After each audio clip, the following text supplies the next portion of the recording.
CMR Shravanam sale up to 61% off. ఎలా ఉంది 2 months? చాలా ఎక్స్ట్రాడినరీ, వెరీ గుడ్. అంటే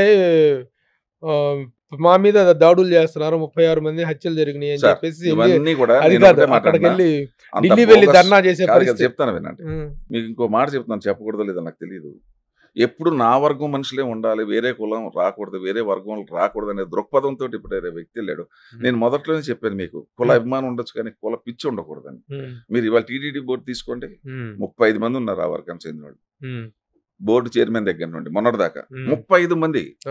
ఓకే, అదేంటి మీకు రెడ్లు తప్ప మీ కులం తప్ప ఎవరు కనపట్లేదని ఒక ఆయన అడిగాడు. అసలు ఇంకే వెయ్యలేదు, నామినేట్ చెయ్యలేదు, ఏంటంటే అబద్ధం అండి. నేను చెప్తున్నాను, 5 years నుంచి అబద్ధాలు ఆడి గెంటుకుంటూ వచ్చారు. మీకు ఇంకో సామెతోటి ఉందా తెలుసా? ఏంటంటే నిజం చెప్పులు వేసుకునే లోపు అబద్ధం లోకం చుట్టేసి వస్తుందంట. So the same thing happened there. ఆ తర్వాత మీరు అన్నది 36 హత్యలు. టీడీపీ వాళ్ళు అడుగుతున్నారు కదా, నాయన నువ్వు హోమ్ మినిస్టర్ పాపం ఆవిడ లేడీ అనిత గారు, ఎక్కడ జరిగినాయో చెప్పరా బాబు, నువ్వు చెప్తే నేను వెళ్ళి ఇంకా చేసి నేను చెప్తాను. ఆ 36 హత్యలు ఎక్కడో చెప్పు. ఒకే ఒక హత్య, అది కూడా గుంటూరులో, అది కూడా వైఆర్సీపీ కార్యకర్తలు, 2 కార్యకర్తలు వాళ్ళకి తగులు వచ్చి పొడుచుకుని చచ్చారు. అక్రమ సంబంధానికి సంబంధించినటువంటి అది పర్సనల్ కేసు. అది మినిస్టర్లు అడుగుతున్నారు, ఎమ్మెల్యేలు అడుగుతున్నారు, బాబు ఎక్కడో చెప్పినాయినా నువ్వు, ఆంధ్రప్రదేశ్ మేము ఉండేది కూడా ఆంధ్రప్రదేశ్లో, ఎక్కడో చెప్పు, మీ ఎఫ్ఐఆర్ బుక్ చేస్తామంటే మరి చెప్పరే. సరే, అబద్ధాలు చెప్పి 5 ఏళ్ళు గంటారు, ఇప్పుడు కూడా అబద్ధాలు అంటే కుదరదు. అది నేను అనేది ఏంటంటే, నేను ఇప్పుడు వైఆర్సీపీకి అగేన్స్ట్ ఇక్కడ కాదండి, ఆ దుర్మార్గానికి వెరీ అగేన్స్ట్ నేను. That's all. ఇప్పుడు అవినీతి మీద జరుగుతున్నటువంటి విశ్లేషణలు, వాటి మీద జరుగుతున్నటువంటి పరిశోధనల్లో మీరు ఒక వీడియో ఒకటి చూపించారు. అవును, అంటే మనం చెప్పింది గాసిప్స్ ఉండకూడదు, మనం చెప్పేది ఇన్స్టెంట్ ఫ్యాక్ట్ ఉండాలి. డైరెక్ట్ గా జగన్మోహన్ రెడ్డి పేరును ప్రస్తావిస్తూ లండన్ యూనివర్సిటీలో ఒక లెక్చర్ అనేటువంటిది అవినీతికి లండన్ 2 చెప్పానండి నేను. 2 లైవ్ ఇంటర్వ్యూలో 2 ఇచ్చాను. ఒకటే టెలికాస్ట్ చేశారు అనుకుంటాను.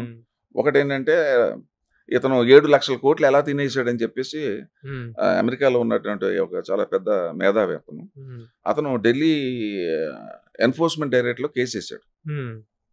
సిబిఐ కాళ్ళకి రిపోర్ట్ చేశాడు. ఎప్పుడెప్పుడు ఎంతంత డబ్బు ఇక్కడి నుంచి వెళ్ళిపోయింది. నేను ఇప్పుడు మీ టీవీలో మాట్లాడుతున్నాను లైవ్ లో, మీరు ఎనీ టైం నన్ను వచ్చి పట్టుకోండి, నేను కూడా మీకు చూపెడతా. పైగా నేను కేసు వేసాను అతని మీద. ఎక్కడి నుంచి వెళ్ళింది డబ్బు? తాడేపల్లి నుంచి కాకినాడ పోర్టు బై రోడ్, అక్కడి నుంచి by ship to Bhadra, Gujarat లో ఉన్న బాద్రా, అక్కడి నుంచి సౌత్ ఆఫ్రికా, ఇక్కడ అన్ని కంట్రీస్కి వెళ్ళిపోయింది. ఎక్కడెక్కడ ప్యాలెస్లు కొన్నారు నేను చెప్తున్నాను, ఇదిగో నా దగ్గర లిస్ట్ ఉంది. ఇప్పుడు మరి షార్ట్ పీరియడ్ లో నేను ఇంటర్వ్యూ ఇచ్చేటప్పుడు ఇవన్నీ నేను చెప్పలేను కదా, come and ask me any time అన్నట్టు అదొకటి పెట్టా.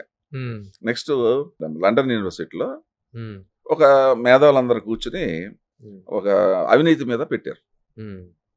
అతను పెట్టాను, అది మీరు చూసుంటారు. అది అసలు అతను చెప్పాడు, జగన్మోహన్ రెడ్డి మనకు ఒక లెసన్, ఇది ఒక ఇండివిజువల్ వ్యక్తి ఇన్ని లక్షల కోట్లు తినొచ్చు అని ప్రపంచంలో ప్రూవ్ చేసిన ఆంధ్రప్రదేశ్ చీఫ్ మినిస్టర్ జగన్మోహన్ రెడ్డి అని చెప్పాడు.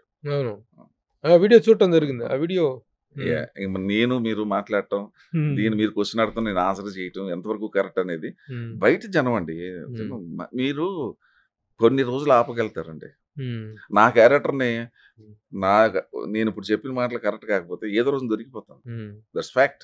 ఓకే, అంటే ప్రభుత్వాలకి, కేంద్రంలో ఉన్న ప్రభుత్వానికి ఒక అవినీతిలో ఇంత స్థాయికి వెళ్ళిపోయినటువంటి వ్యక్తి మీద ఎలాంటి చర్యలు తీసుకోవాల్సినటువంటి బాధ్యత లేదా? ఆ బాధ్యత మోడీ గారికి ఉంది. ఆ బాధ్యత అధికారంలో ఉన్న బీజేపీ ప్రభుత్వం లేదా? ఇప్పుడు ఇంతకాలం ఎందుకు ఆంధ్రప్రదేశ్ లో ఇప్పుడు అందరూ అదే క్వశ్చన్. నేను ఇప్పుడు చాలా ఫుల్ బిజీగా ఉన్న పొలిటీషియన్ అయితే నేను ఇంకా చాలా డీటెయిల్స్ వెళ్ళి ఉండేవాడిని. ఇప్పుడు నేను అంటున్నట్టుగా ఉన్నాను కాబట్టి నేను ఎక్కువగా ఆన్సర్ చేయడం కరెక్ట్ కాదు. ఎందుకంటే అందరూ మాట్లాడుకున్న మాటలు మీరు చెప్పిన దాంట్లో వాస్తవం ఉందని నేను ఒప్పుకుంటాను. ఇప్పుడు డిప్యూటీ సీఎం గా పవన్ కళ్యాణ్ పనితీరు మీద, ఆయన సాధించిన సక్సెస్ మీద మీ అనాలిసిస్ ఏంటంటే? లేదంటే నేను ఎప్పుడో 2 years నుంచి చెప్తున్నానండి, 2 years నుంచి చెప్తున్నాను, ఎప్పటికైనా will become a good leader అని చెప్పేసి. అప్పుడు అలా పవన్ గారు ఇప్పుడు 2 చోట్ల పోటీ చేసి ఓడిపోయాడు ఆయన. రీసెంట్గా వచ్చినప్పుడు కూడా నేను చెప్పాను, డెఫినెట్గా అతను కలిస్తే మాత్రం స్టార్ అట్రాక్షన్ ఉంటుంది. తర్వాత నాట్ ఓన్లీ స్టార్ వల్లే రాదండి ఓట్లు, ఇప్పుడు స్టార్ వల్ల ఆ వ్యక్తిత్వం, ఆ డాషింగ్, ఆ డేరింగ్, ఆ తర్వాత ఫీల్ అవి చేయటం, ఇది చంద్రబాబు నాయుడు గారు ఇద్దరు కలిస్తే మాత్రం రాష్ట్రంలో 100% వస్తారనుకున్నా. దానికి తోడు బీజేపీ అయింది. ఈ మీకు అయినప్పుడు పవన్ కళ్యాణ్ గురించి చాలా బ్యాడ్ కామెంట్స్ చేశారు చాలామంది బ్యాడ్ కామెంట్స్ చేశారు. అది మ్యారేజ్ గురించి అట్ల గురించి. నేను అంటాను, అసలు మనకు నువ్వు అడగటానికి నువ్వెవరు, చెప్పడానికి నేనెవరు? అతను పర్సనల్ ఫ్యామిలీ అయ్యా, పర్సనల్ ఇమోషన్, పర్సనల్ లైఫ్, ఏమంటే అప్పుడు దాన్నే ఒక ఆయుధంగా చేసుకుందాం అనుకున్నారు. వాళ్ళు లీగల్ గా విడిపోయారు. నీకేంటి దురద, నాకేంటి దురద? అది ఎందుకు మనకి? అడగకూడదు, నువ్వు అడగకూడదు, నేను చెప్పకూడదు. డెఫినెట్ గా అతను బాగా సీఎం పవర్ లోకి వస్తే అద్భుతం చేస్తాడు, అద్భుతాలు చేస్తాడు, చాలా కష్టపడతాడు. అతని నేచర్ తెలుసు కాబట్టి మనకి కష్టపడతాడు. చంద్రబాబు నాయుడు గారికి చాలా అడ్వాంటేజ్ అవుతుంది అతను ఉండటం వల్ల. సుమన్ టీవీలో మీ పర్సనల్ అండ్ బిజినెస్ ప్రమోషన్స్ కోసం కింది నెంబర్కి కాంటాక్ట్ చేయండి.